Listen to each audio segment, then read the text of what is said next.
Hey, where are you going? Hey, where are you going when you leave this plane of existence? Yeah, let's talk about that, okay? We've got options. We all got options. Some people are going to go and kind of hang out a little bit, and then you're going to come back here. Is that you? You want to come back here for another round? Yeah? Yeah? Yeah? No? No? No, no, no. Not me. Not me. I'm not coming back here. No, no, no, no, no. I'm done. I did my stint. I did my time. I did my project, whatever you want to call it. And I'm out of here. So, where do we go? Where can you go? And what determines where you end up or where you go once you leave here? A lot of people, most people, are going to go to a belief system territory or afterlife realm that is based upon their beliefs, what they believe they will encounter, and their mindset, and a few other things like, what have they been thinking about or focused on regarding going after they leave here, or what they've been involved in previous lives. But the good news is that people like you that are actually watching a video like this, you have a say in where you're going to go and what you're going to do. Okay. Now, it's basically built upon your beliefs and how you feel about this afterlife stuff. Now that they have their attention completely off the physical experience and the physical life, their subconscious stuff will start kicking in, and what they've been believing or hoping or what they're afraid of or what they have imagined that they're going to see and experience, that will start kicking in. And so what after a little bit, they will do what is called a consciousness shift. They won't like travel like far, far away from where they drop dead so much as the environment will shift. It's like they change channels and new environment shows up. And so this may be a transition period or it may be their new home. So where are you going to go? There's some creepy places, but usually that's people with a lot of limiting beliefs and a lot of fears, and they haven't addressed them. They haven't learned a lot about how the afterlife works or how we determine how we end up where we end up. Okay. And a lot of good people that don't know anything about the afterlife end up in wonderful places. Some of them are religious and they're going to go to a religious realm with like-minded believers in that religion and that belief system. So you will find a lot of Christian sort of realms, and not all Christian afterlife realms are going to be the same. Okay, you'll have this sect or this twist or idea of the Christian religion, and these believers believe this is how it is, and they got the good book, and this is how it is, and they all believe the same sort of things. They're going to be finding their friends and like-minded believers in that kind of belief system territory. So you're going to have the Catholics and the Latter-day Saints and just all kinds of Pentecostals and these realms. But you're also going to have the Indian and Muslim sects and the voodoo. The Aborigines here are going to have their own afterlife, heaven world or paradise world. And those that believe in the heaven and hell scenario and the purgatory scenario, those places will manifest for the individual. And wherever you arrive, I mean, I've met people that arrive in their afterlife. It's a tavern, like do drop in. It's like a little bar tavern serving alcohol, and they're in there smoking cigarettes and drinking alcohol, shooting pool. But these people are have no clue, had no clue about the afterlife realm, but now here they are in an afterlife realm. They didn't believe in any particular religion, so they're not in one of those religious realms. They didn't believe in hell, so not in the hell realm. They didn't believe in a lot of these things. But what they liked to do was drink and smoke their cigarettes and go to the bars and hang out with their buds. So in their afterlife, they end up in a very limited afterlife environment with a few other people who are of like mind, have similar beliefs and similar desires and likes. So I was in there in an out-of-body experience one time, and I go, where am I? And it's like foggy all around, and there's a little tavern there, and there's this little gravel parking lot with a lamp post there and the lights on, and there's a old beat up pickup out there, and I go, where am I? What is this place? And so I walk across to the building, the tavern, and crunch, crunch, crunch the gravel, in the cold, damp fog. I go, wow, what am I doing here? So I walked inside,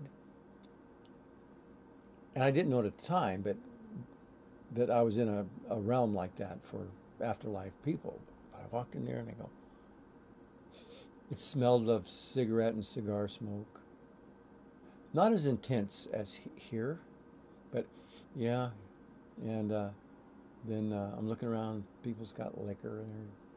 Now, how they experience their drinking of liquor, I don't know. But I've talked to other people who have drank alcohol in an out-of-body experience or in a near-death experience or something like that.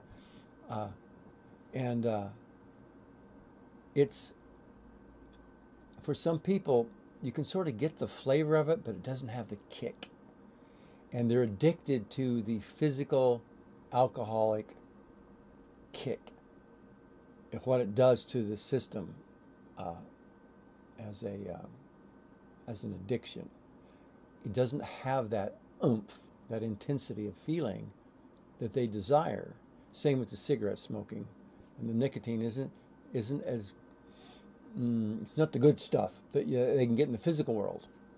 So this accounts for why some people will come back. They'll want to be reborn, recycle, or reincarnate because of their passions and desires and addictions that they remember from their physical experience, and they can't quite get it in their particular afterlife realm. While other people, I've heard that, they can smoke the stuff, take this, psychedelics in the afterlife realm, and they experience the kick and the hit, and it's got the intensity that you would want in the reason you're drinking or smoking in the first place, and so they're fine. So it all depends on one's belief systems and agreements and decisions and all of this. Okay, so you can go there. So what else? There's a place. One of my favorite realms is, I call it the greater reality. It's like it's very similar to the physical world, galactically speaking. It's it's as if this physical experience in the physical universe, all the sun, the moon, the stars, the galaxy, and other galaxies, all of this is in itself a belief system territory. Vast, huge, right? But it's this realm, this physical universe, material world experience is based on beliefs, belief systems. So we call it belief system territory. Okay, so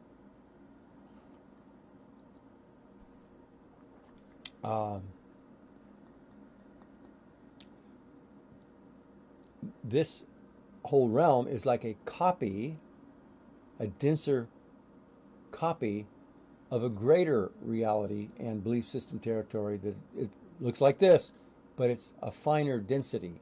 It's lighter in frequency. And when you're in that realm, it's pretty sweet. You still get it's still HD, high definition, touchy feely, and very visceral and touchy feely. You got spaceships and you got the space aliens and the reptilians and the good guys and the bad guys and all the adventure and drama and politics and wars and skirmishes that are going on here in the galaxy or this universe are going on in this greater reality, belief system territory that I'm referring to. And so for me, in that realm, there's great adventure because there's all kinds of places you can go. It's all peaceful and loving and sweet and beautiful nature. You can have great universities where there's other students of life and everybody's looking young and healthy and happy and enjoying life and learning and interacting. And it's a real, for me, that's the kind of engaging afterlife realm that I would like to, go visit. But I'm a traveler and an explorer, so I'm not going to limit myself to one belief system territory. It's like in my afterlife, whatever realm I'm in, it's like I'll be able to go out of body or just teleport or consciousness shift, uncreate, stop creating the body that I have in whatever belief system territory I'm in, and then instantly tune into another belief system territory or realm, plane, density, or system. And now I'm here with new people, new beings. And in this way, I can travel and explore the multiverse. And so this is my favorite thing. But I'm curious about what your favorite thing is. What do you plan on, or what do you think is out there? And if you would like something more than what you think is out there, it's totally possible, because your imagination creates reality. Your imagination creates all kinds of realities. It has in the past, it is now, and it will in the future. And because we are actually above time, we're actually creating it all right now. But we also create points of view from which we can experience these many different reality systems and belief system territories. And then we can also consider that I don't remember that I have other points of view in other dimensions and planes from this point of view. In some other point of view, I've decided that I do remember and I do know that I have points of view in various different reality systems and belief system territories. You see, so if you're feeling limited in understanding, awareness, or consciousness while here, but you would like to gain in awareness, consciousness, and ability here, you can start imagining that you have this kind of ability. And if you're not experiencing it here, that's okay. You are imagining that in these other realms and planes, you have these magical superpowers, like a genie out of the bottle. You can just imagine it and make it so. Anything and everything. So you have these options available. Now, people that are experiencing the hell planes and the lower astral and demonic creepy shit, that's what they are focused on in this life. That's whatever got them involved in the first place, or whatever got you involved in the first place. If you're dealing with entities and demons and satanic creepy shit, like in the astral, or if you're getting astrally abducted, or you're being harassed by entities or demons, they're very real, yes, but it has to do with what you have accidentally, inadvertently, somehow agreed to or believe in, and this is causing the reality that you're experiencing right now, even if it's paranormal stuff and you're dealing with all this kind of stuff that human beings deal with all the time. But it's part of your nature as a creator being doing this limitation thing, limiting your understanding and awareness, and then going through perhaps various linear speaking, going through lifetime after lifetime after lifetime, and you cycle out a little ways, and then your belief systems are such that you want to come back and reincarnate, or your belief systems are such that you are engaged in galactic warfare. You've got entities and beings that you're in conflict with, and somebody might have you targeted, other entities, reptilians, greys, or other extraterrestrial regressive types may, within your belief system context, have you recaptured and soul trapped and forced back into another incarnation, making this a prison planet Earth for you. And there'll be others like you with that same belief system, but it all has to do with, at some level of the game, you have agreed to play that game. Now, with that understanding, we can start flipping it around. You can start believing that, well, maybe whatever I got going in this limiting reality, at least I know that in a higher realm, I can go home.